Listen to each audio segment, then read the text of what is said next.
Hi, this is Stephanie Miller from The Stephanie Miller Show. Please enjoy this exclusive clip from my show on Political Voices Network. Let's talk about the Jack Smith filing. You said Jack Smith reveals in court filing new evidence incriminating Trump. A Trump co-conspirator initiates a riot in Detroit to stop the vote count when Biden begins pulling into the lead. This co-conspirator statement is directly, sharply incriminating of Donald J. Trump. Let's talk about what happened in Jack Smith land this week. Let me unpack that. That was buried in the middle of a 9-page new court filing by Jack Smith. And it's so important, but you need to know the rules of evidence in order to recognize its importance.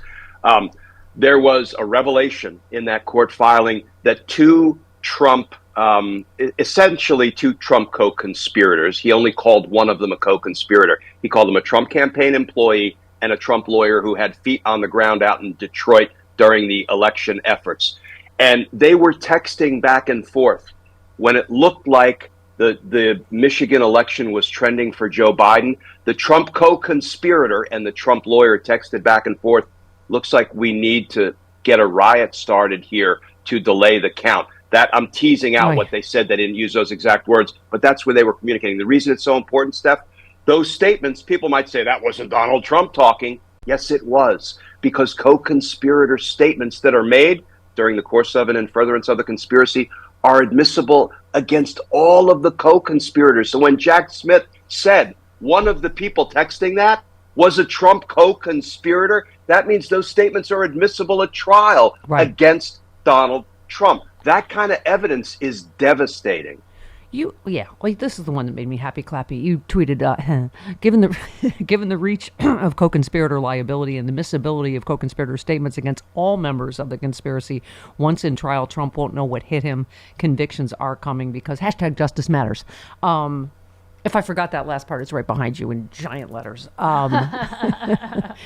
But, this is why he's obviously frantically trying to make sure this trial never happens, because this is the one everyone from you to Chris Christie are saying he is going to be convicted in the spring.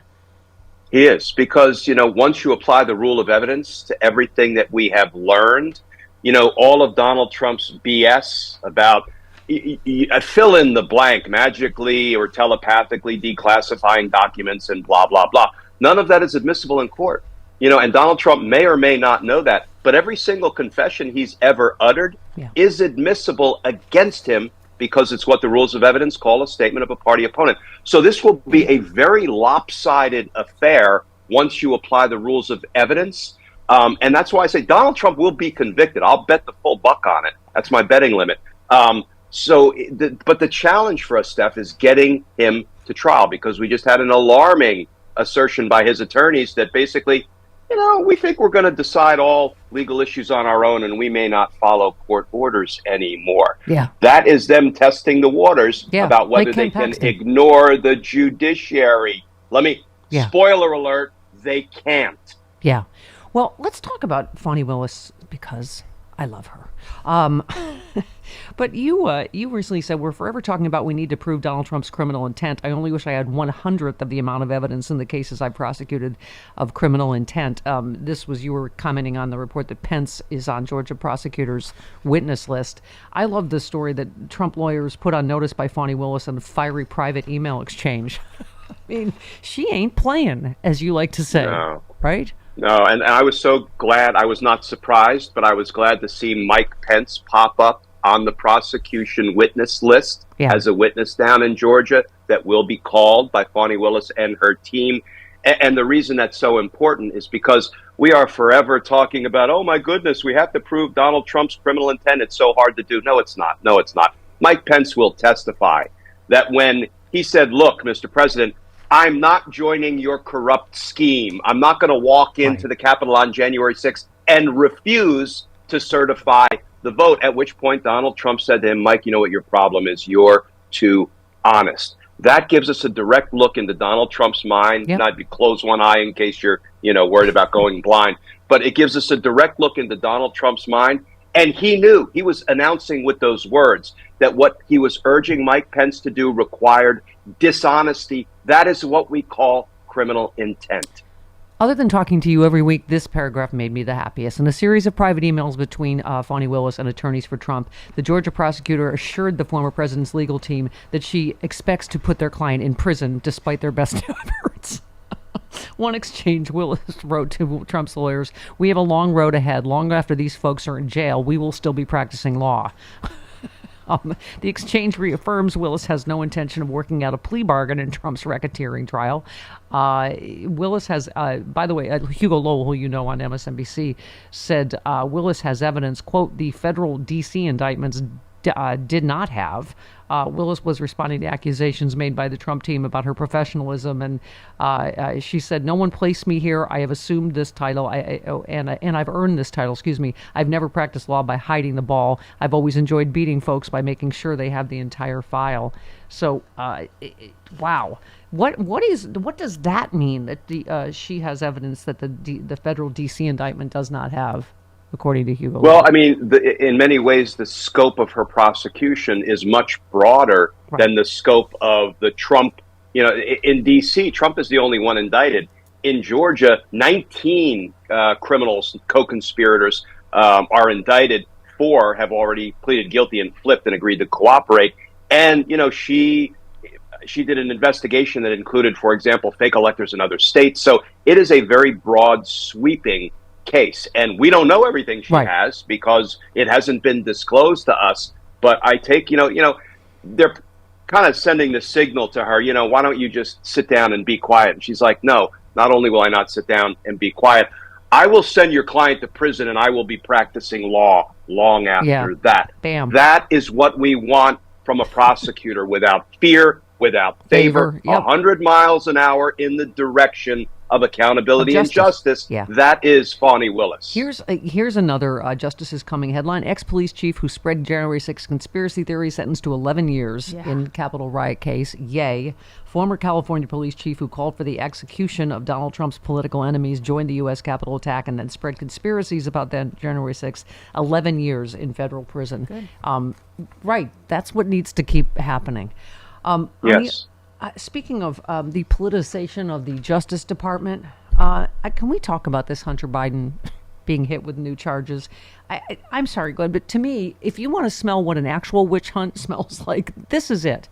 I mean, no one's ever prosecuted, as you've told us, on these gun charges, on taxes that you've already paid back. So he was hit with 9 new tax-related federal charges yesterday. Charges were brought by special counsel David Weiss, who indicted Biden in September on 3 gun charges. The case has been given to Trump-appointed judge Mark Scarsi. Oh, my God. Here we go, right? Where, it's like whack-a-mole going, are you going to get a Judge Cannon or, But what can you give me your take on this whole thing? Yeah, I have a couple of thoughts about it. First of all, Hunter Biden tried to overturn our democracy, so we need to go after him hard. Oh, wait a minute. That's not Hunter Biden, is it? Here's the thing. I am of two minds because, look, I'm a career prosecutor, former career prosecutor, Steph. If he committed buku tax crimes in violation of our tax laws, I'm fine with him being held accountable. But there is something called selective prosecution. And what I can tell everybody from being a career Fed is the overwhelming majority of tax cheats. You know what the federal government does? You know what the IRS does? They make them pay their back taxes. They charge them fines, penalties, and interest, and they call it a day because we can't possibly prosecute the millions of tax cheats that are out there. So this feels like disparate treatment because of somebody's last name. That's different from me saying you should be able to cheat on your taxes criminally and get away with it. Two different issues involved and also here. Just the breathtaking hypocrisy of this party. They do everything they can to help, the rich tax cheats get away with it. I mean, this is a party that, doesn't want people to pay their taxes and wants everyone to have a gun. And but the Republicans say you have to be a rich Republican tax cheat to get away with it. Yeah, exactly. There it is, my first drink of the day, ZBiotics Pre-Alcohol Probiotic. Many of you know my story. I stopped drinking wine for 3 years during COVID, during the lockdown as part of a health reset. Now I drink wine in moderation, but this is an amazing new product. I've always believed in probiotics. And ZBiotics, check this out. You drink just one of these. It's the world's first genetically engineered probiotic. It was invented by PhD scientists to tackle rough mornings after drinking. I am using this and I feel great in the morning. I don't have to worry if I have an extra glass of wine, I still feel great in the morning. Here's how it works. When you drink, alcohol gets converted into a toxic byproduct in the gut.